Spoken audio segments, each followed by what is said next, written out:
When I say I don't want to fight Mexican, it's because I represent Mexico. I feel like Canelo's a fucking pussy. Canelo doesn't jab anymore. He looks for one shot now. You know, I mean, the end is there for Canelo. David Benavidez, the unbeaten Mexican powerhouse, has made his goals absolutely clear and left no doubt about what he wants to achieve. Maybe the most feared fighter in boxing. Ever see Julio Cesar Chavez in his prime? I'm talking about the daddy. I'm talking about one of the greatest fighters ever. This guy is the closest thing I have seen to a big Julio Cesar Chavez. David, I'm not putting the Chavez thing on you. I'm just saying you're the closest thing I've seen to a big dude who fights like that. Oh, Canelo's ducking him. This dude's a monster. And I looked and I thought, am I right or wrong about that? No, you're definitely right. You know, you're looking at a man that's not going to let anything outside the ring, you know, mess with his game. But like I said, at the end of the day, I'm not scared of nothing. You know, I accept and I invite war. You know, so if that's what the people of Riyadh, Saudi Arabia want to see, well, let's give it to them. I think everybody is starting to see that I'm fearless, I'm relentless, and I'll fight anybody to get my respect in the ring. After watching Canelo Alvarez lose to Terence Crawford, he spoke openly and clearly and did not just ask for a match, but also claimed that Canelo was scared. For many years, a single rival has continued to trouble Canelo Alvarez, and it is a test he has often chosen to stay away from. Back on Canelo, and he was talking about how he didn't want to give David Benavidez the fight because he was being disrespectful. When you look at the history of Canelo, all the fighters that was disrespectful, calling them out, and he fought all of them. But I just think from a Mexican standpoint, one being extra disrespectful towards the other, he took the sport out of it, and he just felt as if he wasn't going to give Benavidez the payday that he wanted. Benavidez is ready to end the rivalry once and for all and take back his dominance. After suffering a crushing loss to Terence Crawford, that pressure has become impossible to overlook. Only a short time ago, the boxing scene was shaken when Terence Crawford, the undisputed welterweight champion, moved up in weight and delivered a showing that made Canelo Alvarez look ordinary. It was not just a defeat, it was a one-sided display that reduced some of the Mexican superstars' shine. Even experienced coaches like Ronnie Shields began to say that Canelo's best days might already be over. I predicted Crawford by unanimous decision. He got that. You know, I just thought Crawford was too fast for Canelo. Too many combinations. Canelo doesn't jab anymore. He looks for one shot now. You know, I mean, the end is there for Canelo.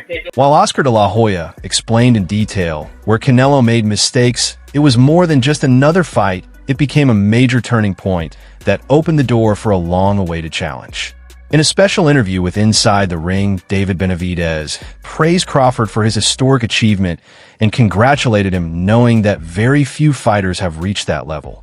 Benavidez said Crawford deserves a place among the greatest in boxing history for moving up 3 weight divisions and becoming an undisputed super middleweight champion.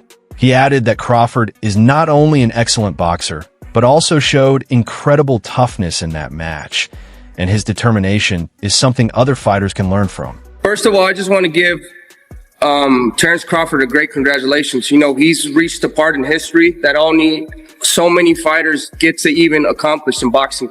You know, he's one of the greatest of all time. There's nothing, you can't take that away from him. Terence Crawford should be on the Mount Rushmore in boxing because not only did he go up 3 weight classes, he beat one of the best fighters of this generation.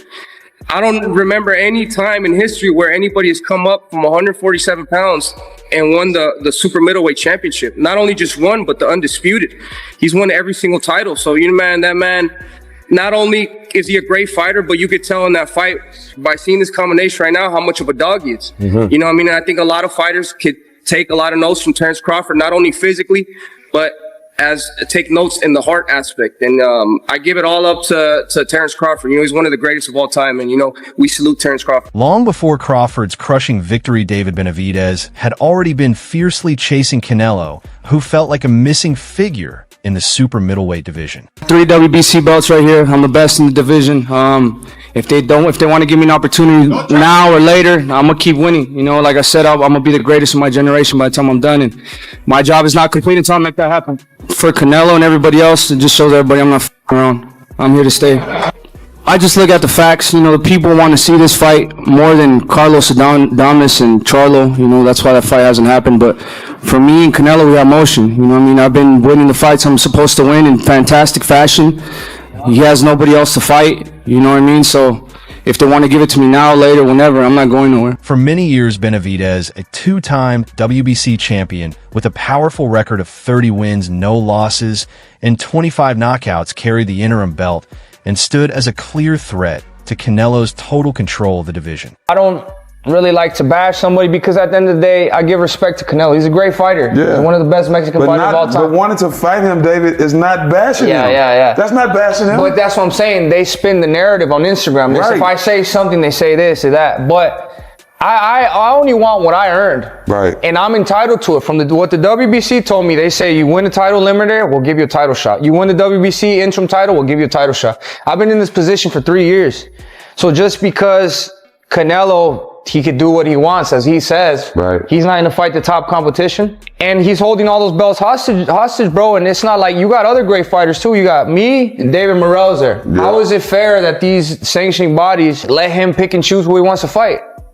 And then the Canelo fans too that be talking shit, bro. Like, do you guys not want to see the best fights? Right. Like, I don't understand. I'm just trying to make the best fights happen. And that's it. At the end of the day, I just want to give the fans what they want to see. Yeah. This was not just quiet talk, it was real and serious. News spread about a huge $70 million offer given to Canelo for the fight. Benavidez confirmed that the deal existed and said he was promised a fixed payment of $5 million to make the match happen. I'm scared of nobody. I've heard everybody that's been in front of me, and Canelo's no different. And I will hurt him too, and I'll take all his belts. It's crazy that he asked for 150 million or 200 million to fight me, but he still has the nerve to say that I don't bring nothing to the table. So if I didn't bring nothing to the table, why are you asking for more money than you won in your whole career if I don't mean anything? Maybe after he gets that money, he could buy himself a pair of balls. What I wanted to tell you guys too, I mean, this guy, he's making the most money out of everybody. He's charging you guys so much for the pay-per-views. It's like he's spitting in your guys' face, saying that he doesn't give a f what you guys want. He's not going to give you the best fights. He's going to fight the fights that he wants. In my opinion, that's a little bit disrespectful to the fans, but he has cult-like fans that, you know, they don't tell him shit and they're happy with whatever he does. But at the end of the day, if you hold all the titles, you got to fight the best in the division. I'm number one in the division, number one contender. The second one is David Morrell. He's not fighting me, nor he's not fighting David Morrell. So it makes no sense. How is he going to call himself the champion and have all these belts if he doesn't fight the number one or the number two guys? He's asking $200 million. Why, when they bring my name up with him, that's the most money he's going to make. When he fought Amir Khan, he outweighed him at like 25 pounds. But, you know, I think it's just he's running out of excuses and running out of things to say, but that's just how it is. I guess that's when you're the cash cow, you can do whatever you want. However, once Benavidez agreed, the calls suddenly stopped with no reply, no discussion, and only complete silence. This was not empty noise from a new challenger, because Benavidez proved his worth through hard battles and strong performances. His two latest fights strongly supported his claim, as he first controlled and beat Caleb Plant in an intense rivalry match, and then overwhelmed the previously unbeaten and skilled Demetrius, which forced his team to end the fight early. Well, both guys, Canelo, Benavidez, if they fought, which I don't think they're going to fight no time soon, who do you think will win? Man, that's hard to say. I think both have pros and cons. You know, I feel like the things that Canelo does better than David. There's things that David does better than Canelo. In a way, I'm not comparing it to this fight, but it's like the better be of Bivol fight. You can say who you think is going to win. You can't say like, oh man, I'm surprised the Bivol won, or I'm surprised the better be of won. You're like, man, that's a damn good fight. So-and-so won. So kind of how I feel about the David and Canelo fight, like who had the best camp, who has the best game plan, who slept the best the night before. And it's not much that separates guys at that level. If David can get on him with his combinations and not give him room to breathe, then, you know, that's probably a night that David gets his hand raised. You know, if Canelo is able to slow the pace down a little bit and catch him with a big shot. David's been dropped before from an off-balance shot. He wasn't really hurt, but, you know, would you be surprised if Canelo stopped him? You know, no. So it's hard to say. He reflected on his journey and said that since the age of 3, he has had only one dream, which is to become the greatest boxer ever, and he is fully determined to achieve it. He explained that this strong desire is what drives him to chase the biggest opponents in the sport. Interview 10. And what came next only made the story even more intense. Look, you're looking at the one that's going to chase all of them. Like, these guys are monsters, but this is the monsters. Canelo's silence only fueled Benavidez's fire, leading to a string of blunt statements. In the same Inside the Ring interview, when asked about Canelo's reaction, Benavidez spoke without holding back. He said firmly that Canelo is definitely afraid of him and questioned the logic of avoiding a fighter who talks trash. He argued that if Canelo wanted, he could prove himself in the ring, make money, and show the world. Benavidez pointed to Canelo's struggles against stronger opponents and explained that Canelo sees more than just speed and power in him. He sees heart and determination. He stressed his own fearlessness, saying that facing another top fighter does not scare him because it only makes him stronger as a boxer and competitor. Now at his peak and full of confidence, Benavidez believes Canelo missed a rare chance. If Canelo had a shot to beat him, it would have happened already, and now he has no chance of winning. Canelo was 100% confident in himself. I don't know why he wouldn't fight me, especially since, seeing that everybody in his team is on steroids, which means including him. So he never got off. You think he's on steroids? Of course. How does five? You saw De La Hoya How do five people out of your camp get tested positive for steroids? Right. You know what I mean? No, all those fucking dudes in that camp are dirty. For David Benavidez, once this fight is done, is that a fight that you can see happening before the end of your career? Look, I never say no to anything. We'll see later. But I'm focused 100% on this fight. A possibility, or you just go one at a time and you also speak with your team? Yeah, I go one at a time, but every is a possibility. Always. Right. But I've been in this position my whole life. One was Stroh, that was in Tron in 2012, 11. Then Mayweather, then Lara, then Cotto, then Callum Smith, then Golovkin, and then if I beat Benavidez, it's gonna be other guy there they want me to fight. Right. I've been in this position my whole life, but is that time when that fight they ask, I give it to them. Mm-hmm. But right now in this position I am, now is the time I need to ask. If the money is right. This was more than words, it was a clear statement of purpose. But the situation is more complex than it seems, with a mix of weight classes and other top fighters hesitating. Recently, Benavidez has moved up to the light heavyweight division, showing that he feels strong and ambitious there.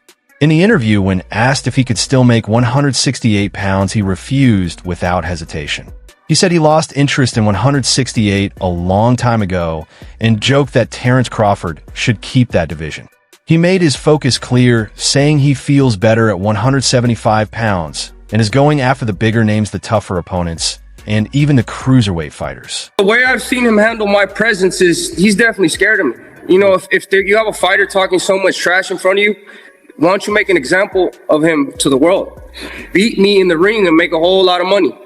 But Canelo Alvarez, as you can see from every time he fights a guy that's big with power, like Bivol, you know what I mean? And he's not able to suppress these fighters as much as he's able to suppress the little fighters.